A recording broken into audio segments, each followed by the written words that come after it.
see anything at all. It's a small mound, and this is Lowbury, and Lowbury means in Old English is Lowbury, but that's the charter we think is Braden Biria, Broad Barrow burial mound, and so he was a princeling of some sort. He had magnificent riches with him. He was definitely Anglo-Saxon in culture, but he grew up, we know from carbon dating or something or other, we know he spent his childhood in Cornwall, which wasn't English at the time. He had items with him that were of Welsh design, things that weren't normal for Anglo-Saxons to have. So he seemed, and he wasn't the only one. Some of the kings had names that were very reminiscent of Welsh, much more than they are of English. So they're a bit of there's some sort of synthesis going on at the time to lay claim to this land. It's like they are invaders, they're foreigners that come to this land, but they're staking a claim to it. They're showing, well, just burying one of their people here, which is a Romano-British temple, which I'll get onto in a minute, is enough to say that we're here for good, which is what they did. I took some drone footage, which the damn thing nearly flew away in the wind. So instead I'm going to do a piece of camera with some explanatory information. Some new information that's come through is there's an academic working on a thesis for a PhD, Summer Courts. She's proven that there's a second burial, which is a woman who was buried in one of the trenches at Lowbury Hill, and of course imaginations have run wild. The same sort of date burial as the Anglo-Saxon princeling or whatever that is buried in the Barrow here. All sorts of discussion about some sort of ritual killing, maybe something even more stupid than that took place. And she's proven, well, according to a blog anyway, she's proven that it was reported her face was smashed in, her facial bones. So of course, dark imaginations run wild at that. She's proven that was decay of the skeleton in the ground. So that bit of drama has been dispelled, but there still is drama in this case, in the sense that perhaps there's a relationship. They seem to be doing some sort of DNA analysis. I would love it for them to be related, and then there's a whole story to tell about why she's in a ditch and he's on her own, and he's in a beautiful barrow surrounded by treasure. But there's a modern story to this as well. He's in a museum arrayed with this treasure on display and venerated by science, whereas she's in a box on an airfield in an airfield hangar near Swindon. Much needs. I don't want to use explosive emotional language. So I was thinking, they need to be reunited, but we don't know whether there is a relationship or not. But like many of these things, there is a relationship in space. There is a story to tell here.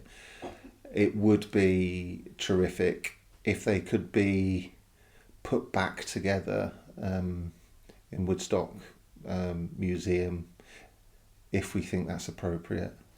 And the story of these two people told. It does seem to be the same date by isotope analysis, Yeah, it's very interesting. This is this is a temple. We think it's a temple because there was 800 coins found there. It's not a farm. There wouldn't be 800 coins. It's a rectangular enclosure. The Anglo-Saxon burial is in front of the eastern entrance, so it's aligned with it.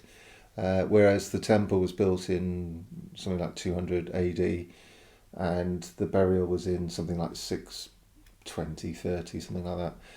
Um, the burial of the woman, she was buried in a robbed out trench. So what that tells us, she was buried sort of late 500s, early 600s.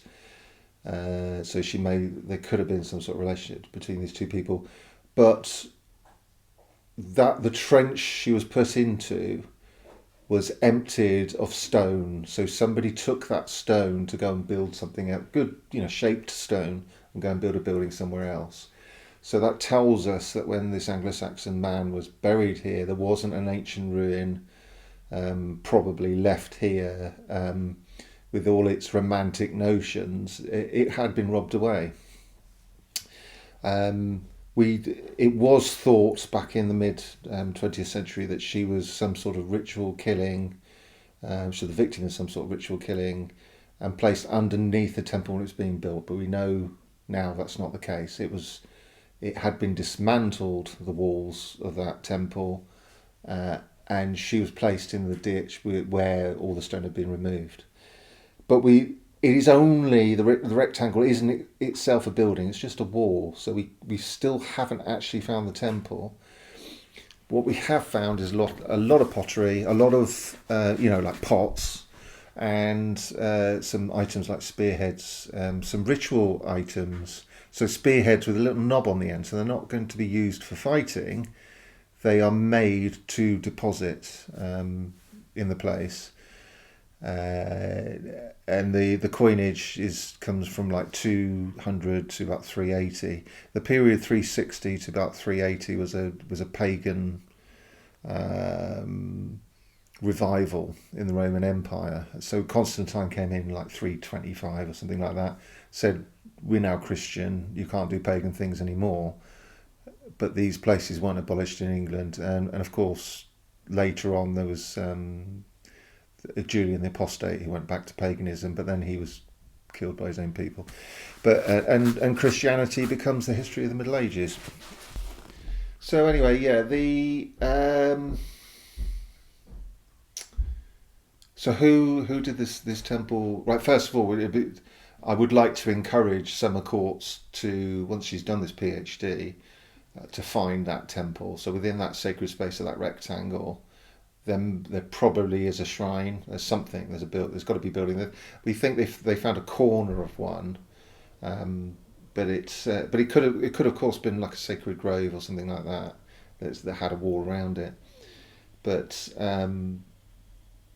so hopefully her or another academic could find the final truth to this place. But we have, but like I say, there was votive offerings. Now, who were those votive offerings to? The only evidence that we have to tell us who that might be, and this is, we can't say for sure, but I'm not an academic, so I can stick my neck out. There were a lot of sheep bones, and there was a head of cockerel, an icon of the head of a cockerel. So that's scant evidence, but it still is evidence. It's iconographic.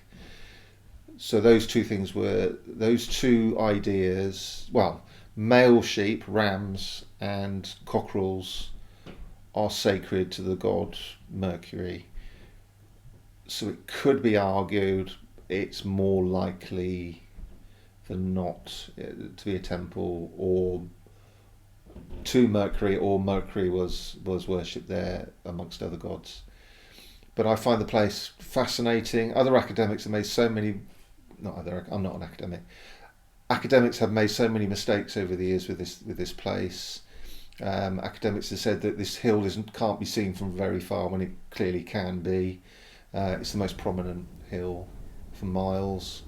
Academics have said it's nowhere near a Roman road.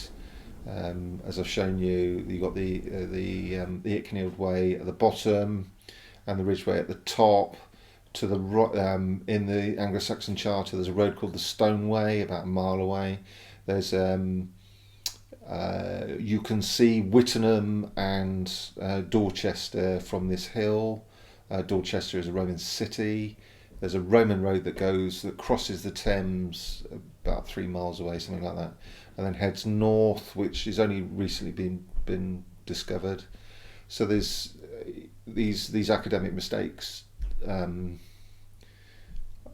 shouldn't have been made, but it's I'm fascinated with the place because I'm a local boy. It's an interesting place, and there's things to be discovered. The archaeologists haven't finished this job, so amateurs like me can throw our 2 pence in, and if nothing else, even if we're wrong, if nothing else, it'll encourage real archaeologists to unearth all its secrets. That is Romano British pottery, which a rabbit or a mole has dug up. Very nice. I'm going to put it back. So I'm running out of light again. I've blown it. There's so much more to talk about this area. I'm walking along now the Ridgeway, also known as the Portway to Wantage. Sometimes people call this Ridgeway, but it isn't, because it's not on the ridge. The Ridgeway is goes along up the hills. But it's also called the Fair Mile, just along here. And I've never been able to work out. I looked it up. I tried to find something out about it, but couldn't.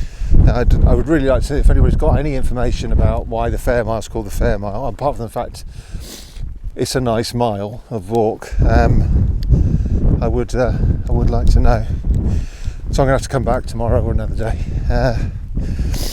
Ahead of us is Fox's Barrow, and that's in a charter, so that was called Fox's Barrow 1100 years ago, and it's still called Fox's Barrow today. And I do want to have a look at that if it still exists. It does look like it on the map, but you never know. So anyway, I hope you've enjoyed it. Please subscribe, and I'll see you on the next one. Ta-ra for now.